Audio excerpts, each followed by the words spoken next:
La mayoría de los abortos espontáneos en el primer trimestre se presentan por anomalías cromosómicas. ¿Cuál de las siguientes anomalías es la más frecuente? Entonces, antes de entrar de lleno a ese tema, recuerda que hay hemorragias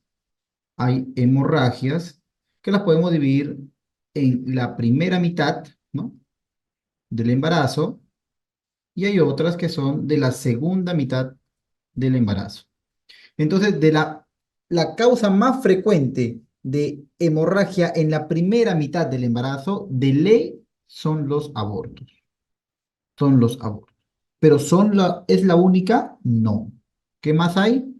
Tenemos a las amenazas de aborto. Claro, a las amenazas de aborto. Bien. ¿Qué otra cosa hay? Tenemos aquí a los embarazos ectópicos. Embarazos ectópicos. Bien. ¿Qué otra causa tenemos más? A las enfermedad trofoblástica gestacional. A la enfermedad trofoblástica gestacional. Entonces, estas son las cuatro causas más frecuentes de hemorragia en la primera mitad del embarazo. La más frecuente, no te vuelvas a olvidar, son los abortos. ¿Ya? Es la más frecuente. ¿Cuál es la clínica de una amenaza de aborto? La clínica de una amenaza de aborto es que la paciente va a tener un sangrado por vía vaginal, ¿no? Es un sangrado por vía vaginal que puede ser escaso, poca cantidad, manchas marrón oscuras o rojos rutilantes, etcétera, pero además va asociado de dolor pélvico. Entonces la pregunta te va a decir eso: sangrado vaginal más dolor pélvico en una paciente en la primera mitad de la gestación, tú sospechas que puede ser una amenaza de aborto. En la amenaza de aborto, ¿cómo está el producto? El producto, ¿no? El producto está vivo, entonces está vivo. Su corazoncito tenemos que tiene latidos cardíacos en todo caso, ¿no? En cambio, en los abortos no es así.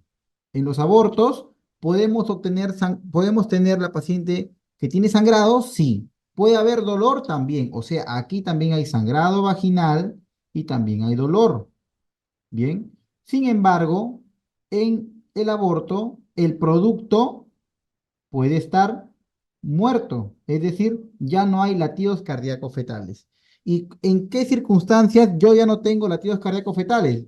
Como cuando, por ejemplo, tengo una paciente que el caso clínico me dice, gestante con 8 semanas de edad gestacional, acude porque está sangrando y tiene bastante dolor. Se le hace tacto vaginal y el orificio cervical externo está abierto, el OCE está abierto, ¿no? Y usted evidencia coágulos, ¿no?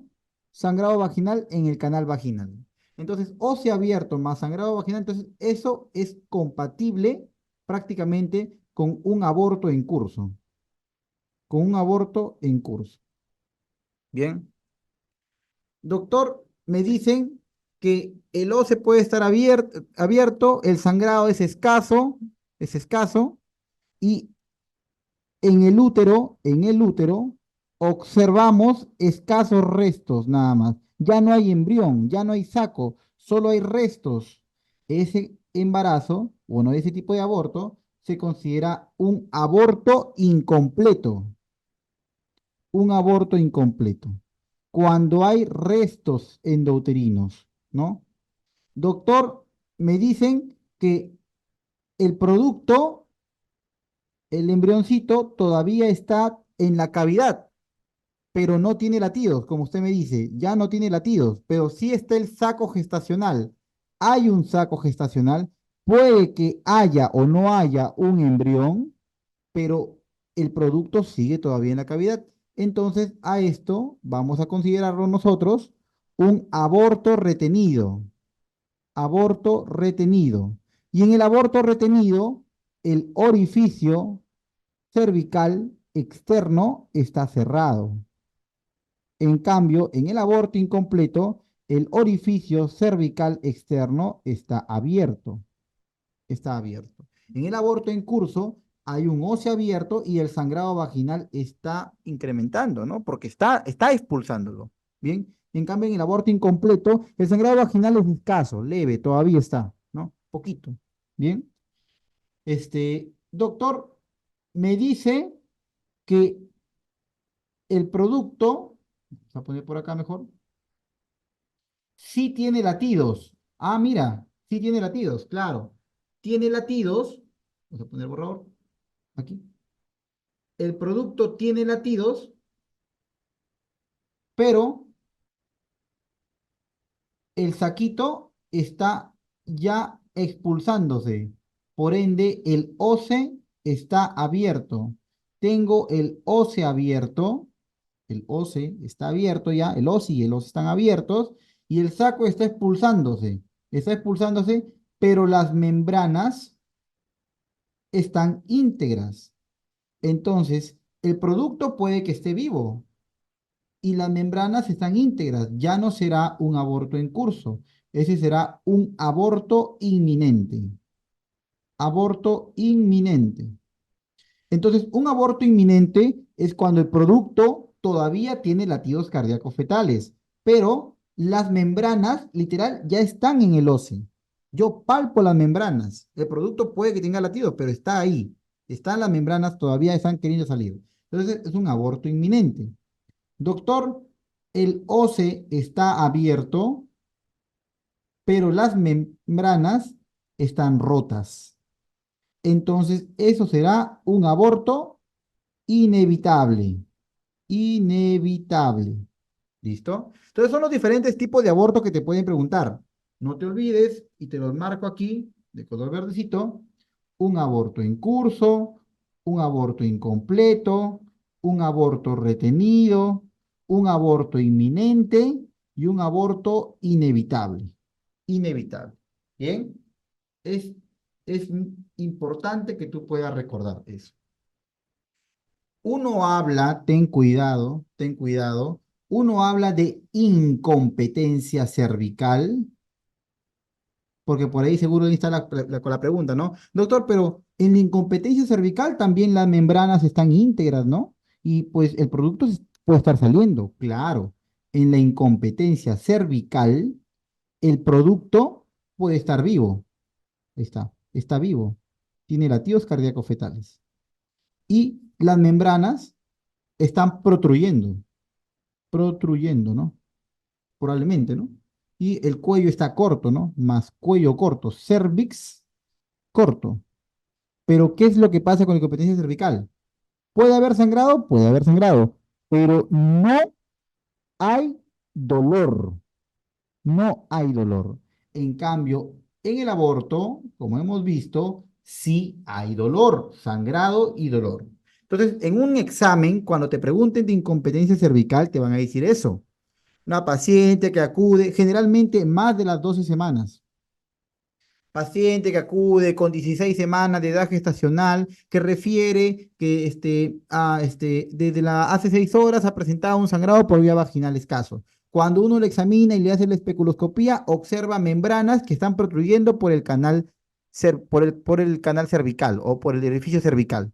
Bien, el producto está vivo, tiene latidos, 140 latidos por minuto. La paciente tiene un escaso sangrado por vía vaginal, pero no tiene dolor, y la paciente es una abortadora recurrente. Casi siempre te van a dar ese dato. Bien, es una paciente que tiene también ¿no? Se la considera como abortadora recurrente, que hace referencia cuando tiene mayor o igual a 2 abortos. Antes se consideraban 3, ahora es 2, mayor o igual a 2 abortos. Entonces, en esta pregunta, ya para no desviarnos mucho, mira que solamente hemos tocado abortos y amenaza de abortos, no hemos tocado todavía embarazos ectópicos, ni enfermedad trofoblástica gestacional. Dice, la mayoría de abortos espontáneos, ¿cuál es la causa? La pregunta más frecuente, la causa de aborto. Los abortos, las causas siempre, son casi siempre ovulares. Significa que la causa está en el producto, ¿no? En el producto está. Y como el producto es el embrión, entonces la gran causa son cromosómicas. Cromosómicas. Y de las causas cromosómicas tenemos a la trisomía del cromosoma 16. Esto ha sido pregunta un montón de veces. La trisomía del cromosoma 16. Bien, por ende, Aquí la pregunta es una trisomía autosómica. La clave es la letra A. Paciente hemodinámicamente estable con diagnóstico de aborto incompleto. Aborto incompleto. Hay restos en el útero, dentro del útero. Y de 10 semanas de edad gestacional por fecha última regla. ¿Cuál es el manejo más adecuado? Entonces, para una pregunta, recuerden que es un examen, tú tienes que ponerte en la cabeza, en la posición del que está preguntándote. Entonces, toda paciente que tiene un aborto incompleto, entonces se tiene que ir a un procedimiento que se llama AMEO, si es que la paciente está estable. Y si la paciente no estuviera estable, o sea, estuviera inestable, entonces se va para el legrado uterino. Bien, legrado uterino obstétrico. Ese es importante. Bien, para los abortos, digamos, los abortos retenidos, para los abortos retenidos también se aplica la misma lógica. Para todos los abortos en realidad se aplica esto. Bien, este, si el aborto, pero si es una paciente que tiene un aborto que ha tenido una edad gestacional mayor o igual a 13 14 semanas, entonces esos úteros son grandes ya, y estos úteros van a ir para un legrado uterino, por lo general. O sea, una paciente de 18 semanas que tiene un aborto, no le vas a hacer un ameo, pues, porque la cánula que se utiliza en el ameo, ahí estamos a dibujar una cánula, la cánula que se utiliza en el ameo, estas cánulas miden aproximadamente, ¿no? Aproximadamente 12 centímetros, ¿no? O sea, el punto de referencia es hasta 12. Luego de eso te puedes perder, ¿no? O sea, no llegas, lo harías, pero sería insuficiente. Entonces, para esta paciente que tiene un aborto incompleto, el proceso a realizar es un AMEO. En realidad, no a todo aborto incompleto se hace un procedimiento, porque si el endometrio es menos de 15 milímetros, entonces se le puede dejar un manejo médico. Y el manejo médico incluye dar, en este caso, misoprostol. Misoprostol. Entonces, esta paciente no me dice en cuánto es el endometrio, nada, pero yo asumo y me pongo en el papel del que ha preguntado. Mira, es de 2017, ni es tan antiguo, ¿ah? Y te pregunta, en un aborto incompleto de 10 semanas, ¿qué das? A secas. Haces AMEU. Haces AMEU. Porque la paciente está estable. Listo. Gestante 11 semanas que viene por sangrado vaginal activo y tiene dolor. Ah, sangrado vaginal activo con dolor. Uy, entonces probablemente esté en curso. Doctor, ¿no hay alternativa en curso? Ya, tranquilo. Puede ser un incompleto. Claro, puede ser un incompleto. Dudo que sea un inminente, ¿no? O un inevitable, pero bueno, sigamos. Dice, especuloscopía, membranas amnióticas que protruyen por cervix. Ah, entonces no es un incompleto. Porque en el incompleto solo hay restos dentro del útero. En cambio, aquí te dicen membranas amnióticas que protruyen por cervix. Lo que dudaba se confirmó. Mira, ve cómo te cambia la pregunta. Entonces, si las membranas amnióticas están íntegras y por ende protruyen, porque si no, si estuvieran rotas no protruirían. Como están íntegras y están protruyendo por cervix, será un aborto inminente. Un aborto inminente. No te olvides que eso es importante recordar. Entonces, el inminente, ¿no?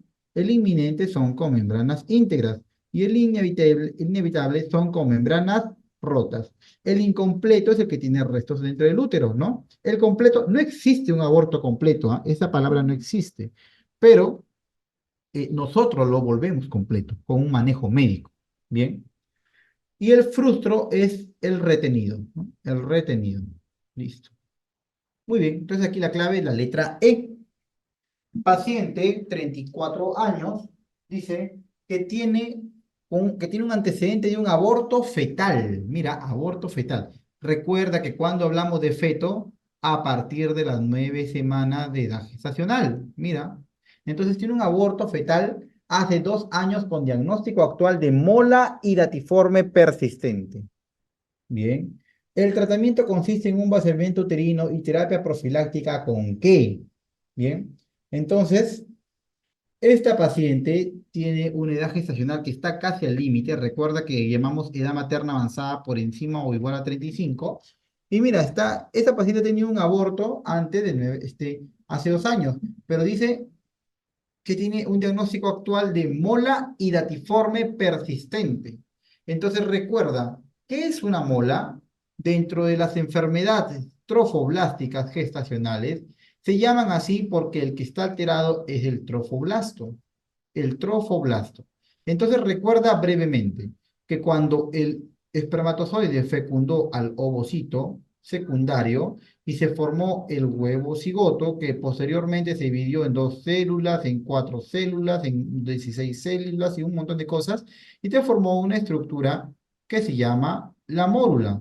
Esta mórula posteriormente te da una masa celular interna, una masa celular externa y una cavidad que es el blastocele. A esto se le llama el blastocisto, el blastocisto, y este blastocisto posteriormente te va a dar un disco trilaminar, 3 láminas, y una cavidad, que es la cavidad del saco vitelino primitivo, unas células que se llama el citotrofoblasto, ahí está, el citotrofoblasto, y una masa medio desorganizada que se llama el sincito, el sincito trofoblasto. Listo. Este que es el sincito trofoblasto, es el encargado de generar la hormona gonadotropina coriónica humana. ¿Bien? La hormona gonadotropina coriónica del humano. Bien. Cuando cuando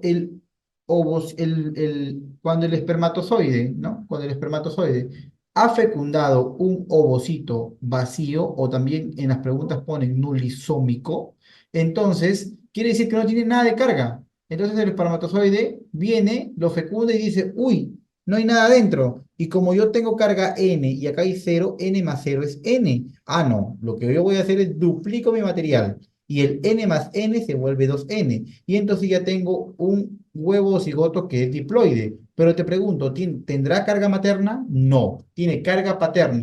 Y recuerda que en el proceso de fecundación y de organogénesis, histogénesis y todo lo que tú quieras, el, el individuo varón tiene una carga genética para la producción de de los tejidos trofoblásticos.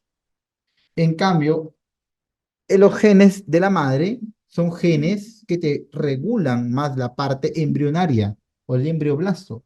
Entonces, como esto es full carga paterna, esto que está acá, que es un huevo cigoto diploide, tiene carga para generar un montón de trofoblasto. Es por eso que la estructura que se forma es una mola.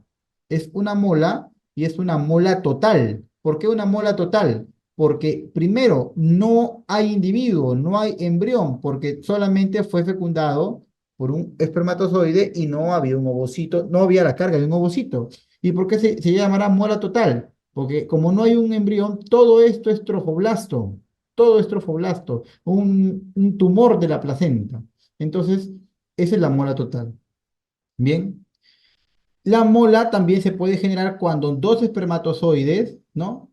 Fecundan también un ovocito vacío. Ya este ya no duplica, sino se vuelve n más el otro n. Entonces, igual sigue siendo 2n, pero tiene la carga paterna. Tiene carga paterna porque solamente han sido fecundadas por espermatozoides. Igual te generan una mola total. Sin embargo, la mola parcial es cuando ha sido fecundada por dos espermatozoides, y que el ovocito sí tenía una carga. Entonces, n más n más n son 3n. Es un embrión triploide. Y como tiene carga materna, ya hay un embrión. Hay un embrión, hay un saco, hay cito y sincito de trofoblasto, pero este cito y sincito es tumoral. Es tumoral. Bien, es tumoral. Por ende, eso se llama mola parcial. En la mola parcial, entonces, hay un embrión. En la mola completa no hay embrión. ¿Listo? Aquí sí hay embrión. Muy bien, la mola completa es 2n, la mola parcial es 3n. Bien, entonces esta paciente que tiene una mola persistente, es decir, sigue esa mola, el cuadro, el tratamiento siempre va a ser en hacer el vaciamiento uterino, el AMEU y olegrado, ¿ya? El AMEU olegrado que puedas hacer. Es importante que hagas eso. Por ende, se hace un ameulegrado y además se le agrega metotrexate. Metotrexate. ¿Por qué agregan metotrexate?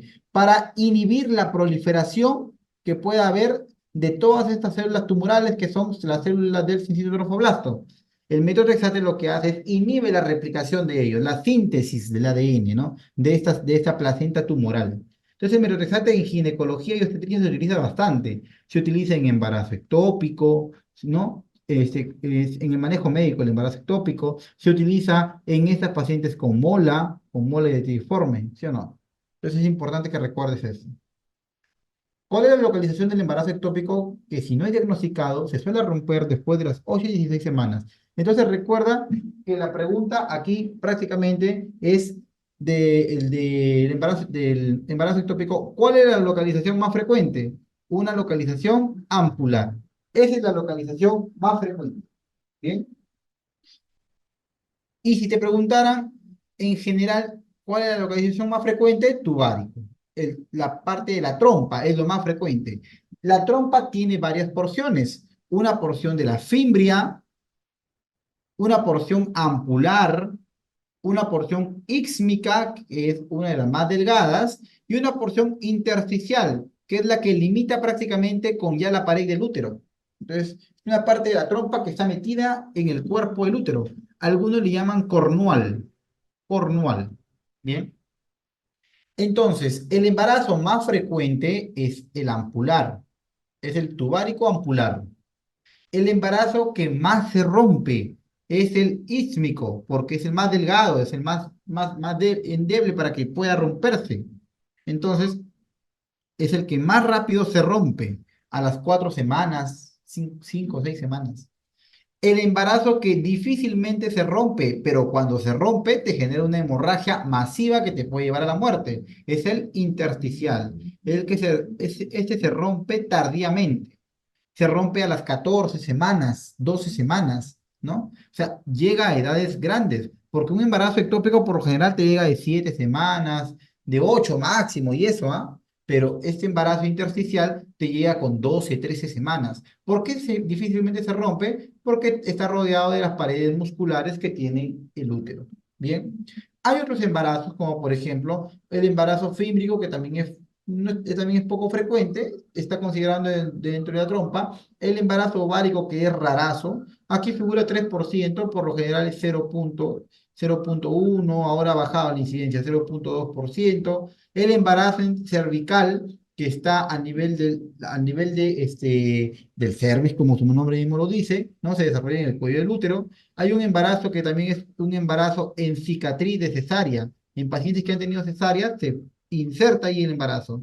Entonces, embarazo en cicatriz de cesárea. Y hay otro embarazo que es el embarazo abdominal, que es uno de los embarazos también más raros, que está fuera del útero, en epíplon, a nivel del retroperitoneo, etcétera, ¿no? Muy bien. Entonces, ¿cuál es el embarazo que si no es diagnosticado se suele romper después de las 8 a 16 semanas? O sea, aquel que se rompe básicamente tardíamente. El embarazo intersticial o también llamado embarazo cornual. Entonces, nuevamente, para que fijes algo importante, de todos los embarazos que estás viendo allí, el embarazo más importante o el más frecuente es el embarazo ampular, el embarazo ectópico que se genera a nivel de la trompa. ¿Bien? ¿Qué más? El embarazo que tardíamente se rompe es el cornual. El que más fácilmente se rompe es el intersticial, perdón, el ísmico, el ísmico. Bien. Muy bien, sigamos. Gestante, 8 semanas, con dolor abdominal tipo cólico y sangrado vaginal leve. Rojo rutilante. Examen físico. Tiene esta presión que está buena, 120/60. No está taquicárdica, pero tiene un dolor y un sangrado leve. Tacto vaginal, tamaño uterino compatible con edad gestacional, o sea, con 8 semanas. O sea, mide 7 a 8 centímetros aproximadamente. Los orificios están cerrados, no hay masas anexiales. Entonces, ¿cuál es el diagnóstico más probable? Si es una paciente que tiene con las justas un sangrado rojo rutilante y está estable la paciente, los orificios están cerrados, no hay masa ni nada más, entonces se trataría de una amenaza de aborto. En la amenaza de aborto hay un sangrado vaginal que es leve, es escaso, pero la clínica más es de dolor. de dolor. Cuidado que el embarazo ectópico también te dice que el sangrado vaginal es escaso y que también hay dolor. Pero el dolor de un embarazo ectópico es intenso, sobre todo. Y este dolor está localizado en fosa ilíaca derecha o fosa ilíaca izquierda. ¿Bien? No te puedes olvidar. Bien, muy bien. Mujer de 21 años que acude por amenorrea, poco sangrado vaginal y dolor abdominal. Al examen, la presión está muy buena, o sea, relativamente buena, 150, está con tendencia de hipotensión, ten cuidado. Pero mire esa frecuencia cardíaca, está recontrataquicárdica, ¿no? Tiene taquicardia, la temperatura está bien, o sea, no es por fiebre. Región abdominal muy sensible con rebote en cuadrante, o sea, te está diciendo, opérame, es un abdomen quirúrgico, abdomen quirúrgico, en cuadrante bajo izquierdo, o sea, en fosa ilíaca izquierda, ¿no? Tacto vaginal, masa anexial izquierda, dolorosa de 4 centímetros aproximadamente. Hematocrito 32. Si el hematocrito está en 32, quiere decir que aproximadamente está teniendo 10,5 de hemoglobina, o sea, está pálida, es una anemia leve. ¿Cuál es la conducta a seguir? Éntrale, pues, o sea, tienes que entrar a una cirugía. La cirugía se llama laparotomía. Laparotomía exploratoria. Exploratoria. Y si es que tú encuentras que es un embarazo ectópico, en esa laparotomía exploratoria, y si sobre todo son tubáricos, o sea, son de la trompa, entonces, y el embarazo está aquí, entonces tú vas a tener que básicamente seccionar esa parte de trompa o toda la trompa. Por lo general es toda la trompa. Entonces, a ese procedimiento se le llama salpingectomía. Doctor, ¿puede que seccione solamente y le saque el embarazo ectópico? Sí. Y después cosa la trompa, sí. Se llama salpingostomía. Salpingostomía.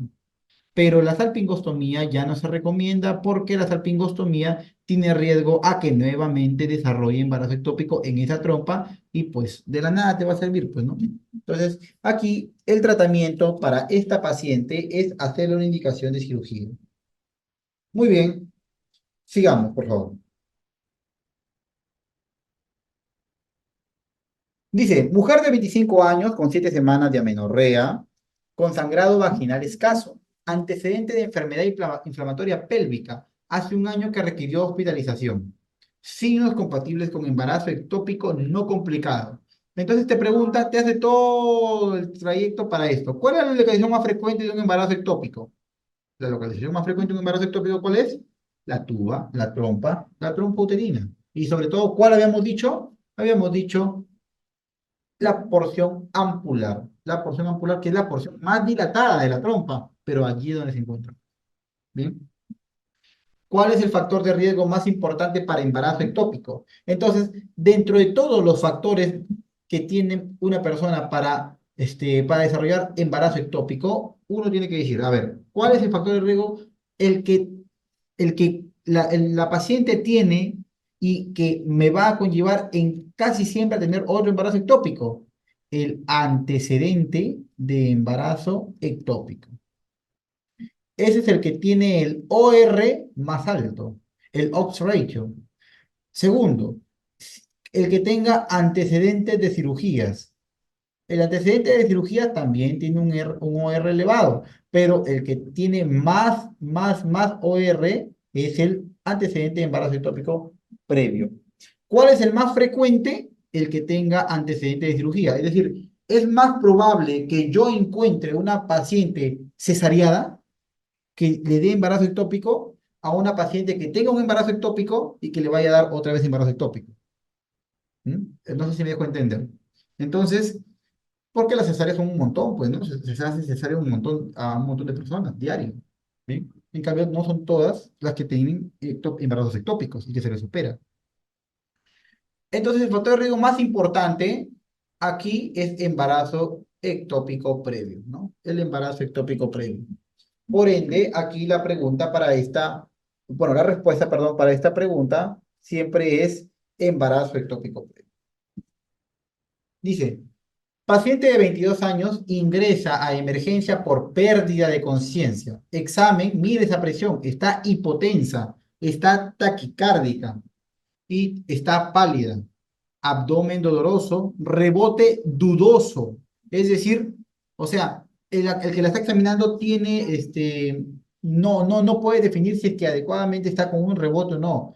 El cervix es ligeramente blando, móvil, doloroso, úteros y anexos difíciles de precisar por dolor. Pero mira, la eco transvaginal te dice que hay líquido en fondo de saco regular cantidad. Entonces, cuando uno hace una ecografía transvaginal, ahí está, mira, una ecografía transvaginal, en la ecografía transvaginal, recuerden, ¿no? Recuerden que uno tiene un fondo de saco vaginal anterior, un fondo de saco vaginal posterior, ¿no? Y aquí coloca el transductor. Ahí está, el transductor que manda las ondas. Entonces, es en este fondo de saco vaginal en donde se colecciona la sangre. Ahí está. Ahí se colecciona toda la sangre. Entonces, lo que le está describiendo es que está teniendo un montón de líquido en fondo de saco. Entonces, este líquido obedece a un hemoperitoneo. Bien, eso es importante. ¿Y esto cuándo lo voy a ver? Cuando ha habido una ruptura de una estructura y que está sangrando. Entonces, ¿qué se puede romper? En esta paciente, una trompa. ¿Y cómo yo sé que se ha roto y que está sangrando? Porque está pálida y está taquicárdica. Y aparte tiene un síndrome doloroso abdominal. Entonces, capaz uno me puede decir, pero doctor, ¿no se puede haber roto un cuerpo lúteo? Claro, un cuerpo lúteo hemorrágico también me puede dar un sangrado así. Claro que sí. Pero aquí nos están diciendo, cuál es el diagnóstico más probable, ¿no? Perdón, cuál es o la actitud que se tendría que tomar. Aquí están diciendo que esta paciente, literal, tiene dolor, tiene sangrado, está pálida y dentro de las alternativas, lo único que me cuadra para que se haya roto algo es un embarazo ectópico. ¿Por qué? Porque una apendicitis no te va a dar pues una palidez y una taquicardia. Un aborto incompleto te puede llevar a la palidez taquicardia, pero ¿por qué tendría que haber hemoperitoneo? No tiene que haber. Una enfermedad pélvica puede que curse con líquido, pero es un líquido laminar, escaso. Una obstrucción abdominal te cursa con un dolor intenso y es un abdomen quirúrgico sí o sí, pero no tendría por qué haber hemoperitoneo. Entonces, para esta pregunta, la alternativa aquí es que sea un embarazo ectópico complicado. Muy bien. Dice, mujer de 35 años es llevada a emergencia por sangrado vaginal profuso desde hace 12 horas. Examen, está soporosa, pálida, frialdad en extremidades, la presión está abajo, está taquicárdica y el ecofaz, un embarazo ectópico roto. Entonces, si el embarazo ectópico está roto, ¿cuál es el tratamiento inicial? La paciente está inestable. Entonces, si está inestable, mira, ¿qué tienes que hacer? De frente dirás, ya pues, tienes que meter a hacer operaciones, pero mira, las alternativas no me dicen nada de eso, sino es, ¿qué es lo que yo le voy a hacer? Y la primera medida que uno hace es, abre una vía, hidrata, porque esa paciente tienes que aumentarle su volumen. Tienes que aumentar el volumen. Doctor, ¿qué? ¿Y por qué no le pasa sangre? Pero hasta que llegue la sangre, eso no es lo primero. Lo primero es canaliza una vía, o doble vía en su caso, y meter cristaloides a chorro, que es la primera medida. Dar cristaloides a chorro. Bien, no te vayas a olvidar.